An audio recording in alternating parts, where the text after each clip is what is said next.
गोपीचंद पडळकर हे नाव महाराष्ट्राच्या राजकारणात वादग्रस्त वक्तव्यांसाठी ओळखलं जातं।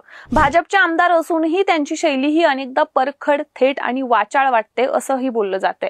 नुकतेच त्यांनी राष्ट्रवादी काँग्रेस शरद पवार गटाचे नेते आणि आमदार जयंत पाटील यांच्यावर चुकीच्या आणि खालच्या पातळीची टीका करत राजकीय वातावरण चांगलंच तापवलंय। त्यांच्या या वक्तव्यानंतर केवळ राष्ट्रवादीतच नव्हे तर इतर राजकीय पक्ष आणि सामान्य नागरिकांमधूनही तीव्र संताप व्यक्त होतोय। अनेक जण म्हणतायत की सार्वजनिक पदावर असलेल्या व्यक्तीकडून अशी भाषा आणि पातळी सोडून टीका अपेक्षित नाहीये। गोपीचंद पडळकर यांचा जन्म सांगली जिल्ह्यातील आटपाडी तालुक्यात झालाय। त्यांचं शिक्षण केवळ 12वी पर्यंतच झालं असलं तरी त्यांनी राजकारणात आपल्या जिद्दीच्या जोरावर स्थान निर्माण केलंय। त्यांच्या राजकीय कारकिर्दीची सुरुवात राष्ट्रीय समाज पक्षातून झाली आणि 2014 साली त्यांनी भाजपच्या तिकिटावर पहिल्यांदा विधानसभा निवडणूक लढवली। जरी अनेक निवडणुकांमध्ये त्यांना पराभव स्वीकारावा लागला तरीही भाजपने त्यांना विधान परिषद आणि विधानसभा निवडणूक लढवण्याची संधी दिली। राजकारणाबरोबरच पडळकर हे लेखक, सिनेमा निर्माते आणि अभिनय क्षेत्रातही सक्रिय आहेत। त्यामुळेच ते फक्त राजकारणातच नव्हे तर सांस्कृतिक क्षेत्रातही आपला ठसा उमटवण्याचा प्रयत्न करतात। मात्र अशा सार्वजनिक भूमिकेत असताना